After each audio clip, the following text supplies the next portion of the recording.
করার এই সহজ অঙ্কগুলো অনেকেই অনেক সময় ভুল করে বসে, জাস্ট বেসিক থেকে আমরা খুব সহজেই করতে পারি। এখানে বলছে 250 টাকার শতকরা কত সমান 10। এখানে বলেছে সমান 10, তাহলে আগে সমান 10 দিয়ে রাখি। এরপরে বলছে 250 টাকার, এই যে 250 টাকার এই যে আছে টাকার মানে এর, এর মানে গুণ, বলছে শতকরা কত, কত মানে আমি এক্স, আর শতকরা বলেছে মানে এই পার্সেন্টেজ ধরলাম, পার্সেন্টেজ। তাহলে এইটা ক্যালকুলেশন করলেই কিন্তু আমার উত্তরটা হয়ে যাবে।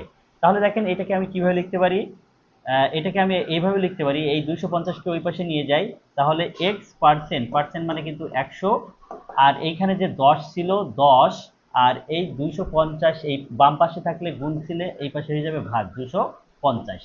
এরপরে দেখেন এখন আমি যদি এক্সটাকে সিঙ্গেল করব, এক্সটাকে সিঙ্গেল করলে এখানে এই 100 10-এর সাথে 100 গুণ হয়ে যাবে, 10-এর সাথে 100 গুণ হয়ে যাবে, আর নিচে 150 ছিল, কাটাকাটি করলে আমার কিন্তু উত্তর হয়ে যাবে। এই শূন্য আর এই শূন্য কাটলাম, 4 25 100, 4 25 100, তাহলে আমার ফাইনালি 4 থাকলো, তার মানে 4%।